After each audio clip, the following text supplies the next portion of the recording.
everyone, this is CricketSong with Lunar Wisdom, and this video is going to be addressing the idea of offerings. Now, I had a viewer subscriber ask these questions in regards to offerings. What do you use for offerings?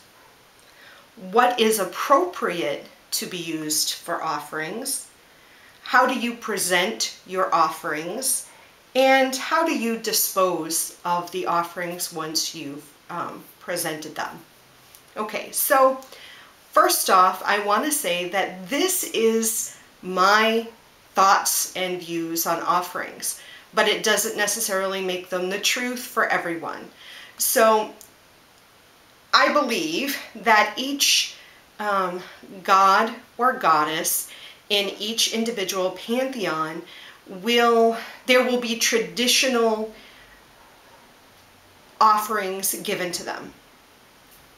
So if you're working with a specific god or goddess, then I would urge you or suggest that you do the research on that specific god or goddess and find the traditional correspondences, and they'll usually be listed offerings that were given for that specific god or goddess. So for me, my matron is Isis and my patron is Thoth. So when I started building a personal relationship with them, I did a lot of research that I could find and found that there were traditional offerings made to them. But I don't stop there, and I urge you not to stop there. I urge you that as you're working with the specific god or goddess, be it a matron or patron, or just a god or goddess you are called to work with, that you meditate and you work with them and you build a relationship with them. Because it is only through this relationship that you will discover and it will be revealed to you what is appropriate and what the god and or goddess would like as an offering. The only things that I would deem inappropriate to use as offerings to the god or goddess or your specific deity is those that they would deem inappropriate. Understand that if a god or goddess requests an offering from you that you are not comfortable with, then I would use discernment to see if that request is truly coming from the god or goddess that you are working with. I believe that if you have built a relationship with a specific deity, they would never request from you an offering that they are fully aware you would be uncomfortable giving them, unless it is to expand your own spirituality, knowledge, and enlightenment. But I can't specifically say what is appropriate and what isn't appropriate because I don't have the relationship with your deity that you do. So it's your responsibility to follow your own true will and to use discernment when you are communicating with your specific god or goddess or deity. Universally, I think it's safe to say that anytime you offer up an incense or a scent to a god or goddess, it is going to be universally accepted. Specifically what scents, again, that's going to come to your specific relationship with your deity. Food and drink, I find, are also a universally accepted offering. Whether you burn that food, whether you're having a fire and you burn the food, or whether you leave it out as an offering. Drink, I usually find that there is some sort of drink that is acceptable, whether it's water or alcohol or milk or honey, although honey could probably be classified as a food. But something of that sort I find is a sort of a universally accepted offering. Sometimes there are items such as jewelry or stones, precious stones or gems, or things of that sort. Chanting or words of gratitude or prayer, I find, or songs are universally accepted forms of offerings as well. Anything that is sort of an exchange or has been imbued with your intention and your personal energy is usually accepted as an offering to deity. But again, specifically, I would go to the traditional things that are listed as acceptable offerings, and then also your personal understandings and exchanges with your god or goddess or whatever deity you're working with that you've created this personal relationship with, and see what it is that they would like as an offering. Now, when we're talking about the inappropriateness of offerings, the viewer subscriber asked about animal offerings, human offerings, blood offerings. Now, I, again, am not going to say that any of these are inappropriate, but I am also not going to say that any of these are appropriate. Again, I'm going to default to the relationship that you have with your specific deity. I find that there are some deities that would accept animal sacrifices. However, not just getting your family cat and killing the cat and offering it up to your deity on your altar is not what I'm talking about. I know some individuals who follow a spirituality that would find it quite acceptable and a traditional practice to have a chicken and then slaughter the chicken as an offering, cook the chicken, and then consume the chicken as part of the whole ritual experience and the offering that goes along with that. And I find that that is quite appropriate. I think a lot of our ideas about what is appropriate as an offering and what is not is dependent on the culture that you were raised in and the society that you live in. I think if we were to go back hundreds of years, we'd find that animal offerings were quite regularly done and practiced and were acceptable at that time.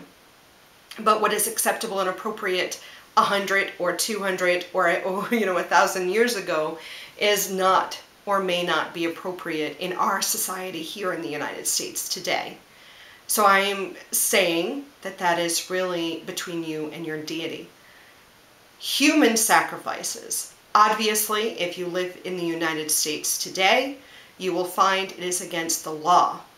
And I truly believe that you should follow the law of the land that you reside in.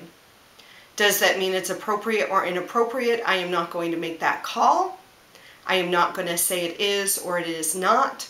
Again, you need to follow your own true will and your relationship with your deity and use discernment when dealing with any sort of entity in the non-physical realm.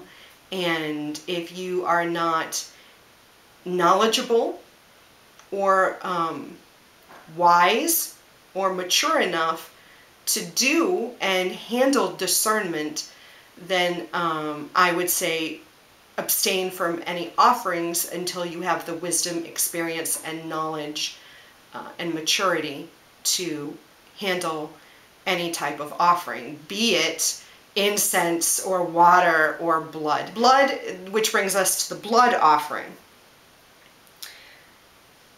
Again, if you're talking about your own blood, that I find is acceptable, and I have experience in that. If you're talking about shedding others' blood, if they are a willing participant, again, you need to use discernment. You need to understand what you're doing, why you're doing what you're doing, who you're offering it up to. Did they request this offering? What is your knowledge? What is your understanding? What is your maturity? What is your relationship to this deity? You need to, it's not, personally, I don't think this is something that you just, oh, I'm just going to do this. I find, as with anything, when we're talking about our relationships with deity, it's not, or personally, I do not view it as a casual thing. This is my deities or deities I made oaths to and I took vows with, and I've dedicated myself and my spiritual growth to them. It's a relationship. Just like it's my relationship with my husband and my children, this is a relationship I have with my God and Goddess and should be treated as such and viewed in this way. How do I present my offerings?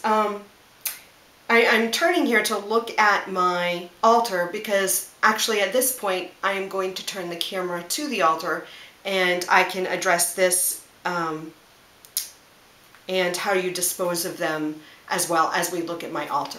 Okay? Okay, so this is my altar, and as we look at this point, here is Thoth, and how I present my offerings.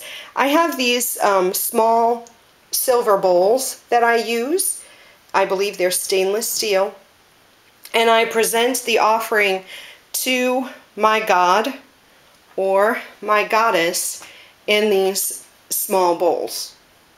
So for today, Isis, I presented to her with some pita bread, and Thoth today has some red wine. Now, when I present them, I personally have a small ritual that I do as I present them. If I'm not doing an offering within a huge like spot ritual and I'm just giving them an offering just between them and I have a small ritual I do. I utter some words of offering and then I present the offering to them, one and then the other, and do sort of these utterances are words of gratitude and what I am presenting to them. Why am I presenting these offerings, whether it's something they requested or something I was motivated or inspired to give them, not from a specific request, but because it's something I felt moved to do. I have incense going because I also find that with other offerings, incense and words of utterances or words of gratitude are offerings I do on a daily basis. The actual like wine or food or whatever other physical representation other than incense is not done as frequently, but this is how I present it. Now, what I will do when it's been out for whatever specific time that I feel is appropriate, and I feel like that is going to be determined by your relationship with deity. I have a juniper tree in my backyard, and I will offer these offerings back to the earth underneath this juniper tree. That's where all our offerings go, whether it's part of a coven, esbat, or sabbat ritual, or whether it's offerings that I do on my own. They all go in the backyard underneath the juniper tree. I think that answers all the questions in regards to offerings. If you have any other questions or comments, please feel free to share. Share the video with your friends or family if it's something that you feel moved to do. And as always, I love you.